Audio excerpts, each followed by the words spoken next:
Télévision, bienvenue une fois de plus sur votre émission Opinion Libre, toujours avec votre humble serviteur Bertino Salé, le messie de la presse. Aujourd'hui, nous avons pensé à parler sur la situation politique en République démocratique du Congo.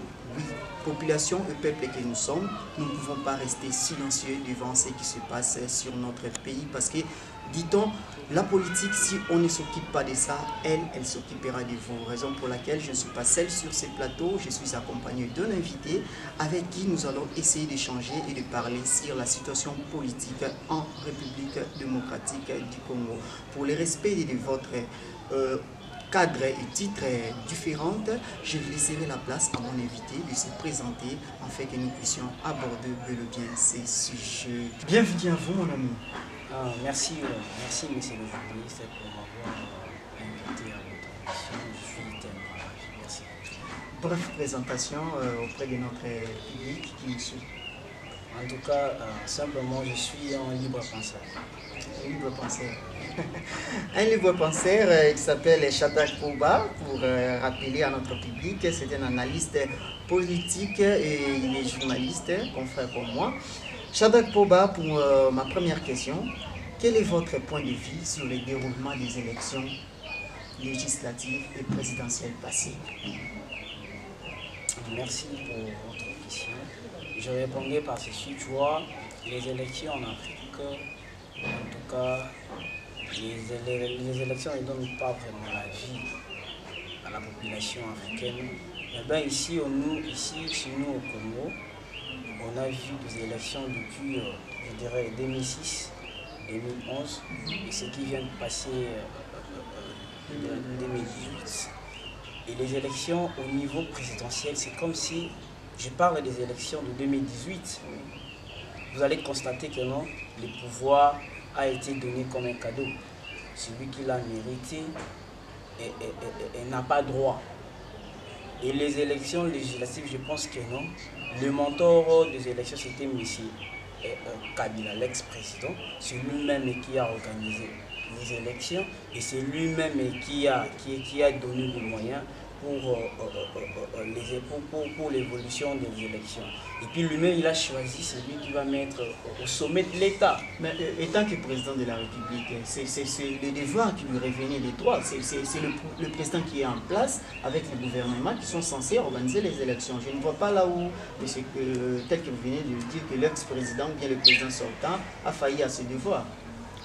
En tout cas, j'ai bien réfléchi avant de parler. J'ai dit ceci, c'est Kabila qui a donné son argent propre à lui pour que les élections soient ici au Congo. Et c'est lui-même qui a choisi des gens qui vont passer à des élections. Donc vous êtes là en train de contester l'autorité de la CENI? Eh bien, effectivement, je dirais oui. Contester, c'est un peu dire, mais je dirais oui parce que vous avez même vu, les élections ont été passées en 2018. Au sommet de l'État, nous avons Félix Tshisekedi Antoine et au législatif national et puis provincial, on retrouve le genre de PPRD et FCC. Ça se passe dans quel pays? Les élections à qui on choisit notre président et les présidents qu'on a choisis, on ne veut plus de ces députés. Comment ça se passe? Donc par là, vous voulez nous dire que le FCC a arraché beaucoup plus de place que le parti du président élu? Eh bien oui, Kabila a joué de son intelligence, je dirais de son jurisprudence. Il ne voulait plus mettre le feu au Congo, raison pour laquelle il a choisi de mettre quelqu'un au sommet de l'État. Et c'est lui qui joue les tout, c'est lui qui a la monopole, c'est lui qui est le président, c'est lui qui dirige, parce qu'au Sénat c'est lui, à l'Assemblée provinciale c'est lui, à l'Assemblée nationale c'est lui, au gouvernement c'est lui. Mais c'est lui qui dirige, vous ne voyez pas que non, c'est clair. Et M. Faye nous continue avec ce truc-là de vérité des îles, ça n'aboutit à rien. Vous voyez, le pouvoir a été déjà acheté, le pouvoir a été déjà donné comme cadeau et Kabila a utilisé de son intelligence afin qu'il guide, afin qu'il reste toujours au Congo comme au sommet. Nous n'allons pas nous hasarder là-bas ou bien tarder là-bas. Ce sont les propos qui n'engagent que vous. Alors, quelle est votre analyse sur la coalition FCC Cash et puis sur la coalition Lamuka? Votre point de vue personnel? En tout cas, la coalition, par définition, entre guillemets, la coalition, c'est l'ensemble de puissances La coalition, c'est les différents partis en réunion. Et les FCC cash, on nous dit c'est la coalition, mais je dirais c'est pas une coalition. Parce que quand vous êtes en coalition, vous ne pouvez plus prendre deux chemins différents. Et les gens de FCC contredisent, c'est des cash. Et ça crée aussi des tourwadis aussi, à la Mouka aussi c'est la même chose. Parce que nous voyons, il y a quelques personnalités, surtout à la Mouka, parfois Bemba qui sort de l'ordinaire, il dit ses propos, il parle de lui. Et à un moment donné, tu verras un autre de la Mouka est venu pour lui contredire et que ça ne marche pas. Et à FCC, c'est très grave parce que FCC cache, ce sont eux qui nous guident aujourd'hui. Ce sont eux qui ont le pouvoir, mais ce qui est étonnant et ce qui est malheureux, parce qu'ils se contredisent entre eux. Tu verras même Abounda sorti pour s'attaquer au président de la République. Demain, tu verras qu'Abound réagit. Et l'autre jour, tu verras, c'est qui encore le monsieur qui était aux élections 2018 présidentielles. Chadari, sort aussi de son ordinaire, il pousse ses idées en taquant les caches. Donc, tu verras aussi à l'autre côté Kamere, le DIRCAP, sort aussi de son ordinaire et puis il pousse ce qu'il a comme pensée. Ils se contredisent entre eux. Et aujourd'hui, on va appeler ça la coalition. D'après vous, dans une coalition, vous ne pouvez pas avoir souvent des points de vue différents. Il faut que vous soyez totalement dans le même ordre d'idées. Eh bien oui, effectivement, c'est ce que tu viens de dire. Quand nous parlons de la coalition, c'est un mariage. Quand un homme a épousé sa femme, vous ne me direz plus entre eux, il y aura dans le mariage, excusez-moi, M. Chadai, dans le mariage, il y a toujours des problèmes, non? Il y a des disputes, il y a des bagarres même, il arrive qu'il y ait même divorce. Un bagarre qui va amener à la divorce, oui, mais les bagarres, des disputes entre eux, ça va rester à la maison, à la famille. Eh bien, pour les FCC, c'est le pouvoir, hein? C'est le pouvoir qui est en jeu. Les FCCK, ce sont eux qui nous dirigent. Quand Mabunda dit des propos contre le président de la République, Kamere aussi sort de son silence en nous disant, c'est comme s'il voulait parler de quelque chose de bien. Moi, j'entendais Kamere parler qu'un DIRCAP comme étant le réplique par rapport à la personnalité de Mabunda. Mais Kamere est venu justement donner, comment dirais-je, donner la température, ou ça donner le calme. Il a apaisé les esprits en disant que non, on va se laver en famille, on va se traiter ça à la famille. Or que ce n'était pas ça. Mabunda n'avait plus droit de parler sur la personnalité du président de la République. Et aujourd'hui, ça crée quelque chose, je ne sais pas. Qu'est-ce qu'on va dire à la génération qui nous suit? Qu'est-ce qu'on va les rencontrer concernant ce pouvoir d'aujourd'hui qui est la coalition, à qui les gens ne se comprennent pas entre eux, à qui les gens crachent sur tout le monde? À qui les gens crachent sur tout le monde, ce sont des propos de Shadrach Pobam. Nous allons évoluer, nous n'allons pas rester sur le même sujet. Alors, devons-nous rester sur la vision du Fayoulou qui revendique jusqu'à aujourd'hui la vérité des urnes, ou bien devons-nous progresser avec Antoine Félix Tshisekedi Tshilombo? Eh bien, en tant que Congolais, je répondrai par cette question. On a droit à soutenir le président de la République. Eh bien, avec Fayoulou, ça se pose un problème.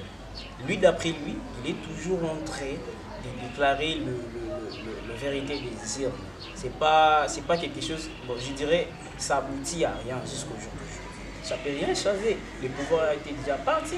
Le pouvoir est déjà dans la main de Félix et Kabila. Tu n'as plus rien. Ce qui est plus important, Fayoulou, ce qu'il va faire, c'est prendre encore de nouvelles éléments, prendre des idées, prendre de manières de faire. Il est dans l'opposition.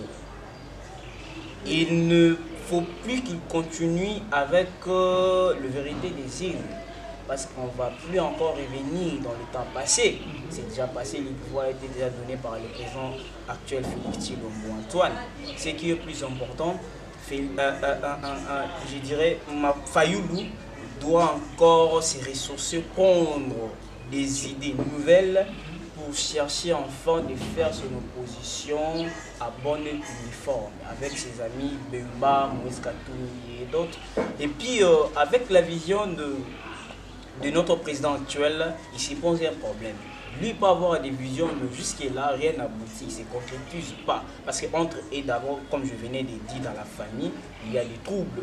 Mais l'opposition va pouvoir en tout cas aider le pouvoir en place afin qu'il fait en sorte leur travail dans les bons. Je dirais par là, l'opposition doit faire l'opposition sur le plan objectif, être précis et clair, les touffer, les coincer pour leur permettre de travailler de mieux en mieux. Et non de déclarer ce que Planté Fayou déclare comme tout de suite, comme il déclare très souvent, vérité des îles. Et à côté, nous sommes très obligés, nous, peuple congolais et les opposants, tout le monde, de soutenir la vision du chef de l'État. Parce que les FCC, c'est cette coalition-là qui fait freiner le président de la République. Eh bien, nous, le peuple congolais, et tout le monde, nous pouvons soutenir le président avec sa vision afin que tout le monde, comme Congolais, soit dans de bonnes conditions. Afin que tous les Congolais soient dans de bonnes conditions. Et nous allons un peu... Cela me pousse à poser cette question.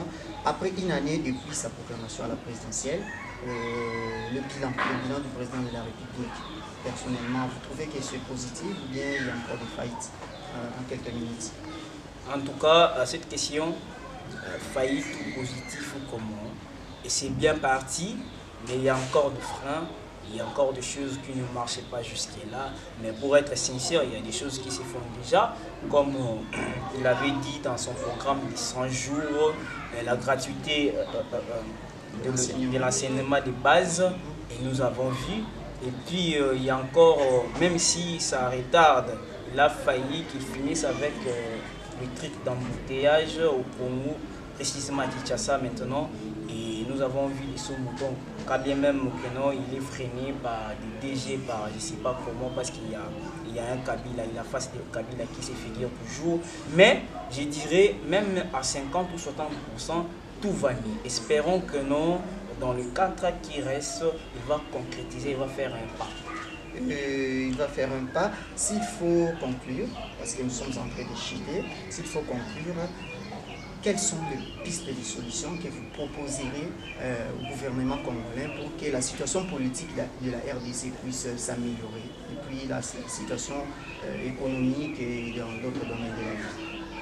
Eh bien, je dirais ceci, le président de la République avait déjà dit, il fait appel à tous les expatriés qu'ils viennent au pays afin qu'ils investissent dans notre pays pour qu'il y ait des emplois et ainsi de suite.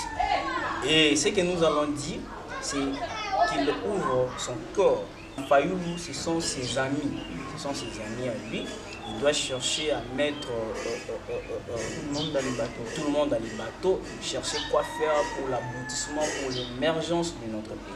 C'est ce qui est le plus important. Qui ne considère pas ou soit qu'il ne se reste plus seulement FCC cash ou comment. Il avait dit qu'il est le président de tout le Congolais. Donc il doit aussi, parce que lui-même il était opposant. Et c'est ce qui est l'opposant récente.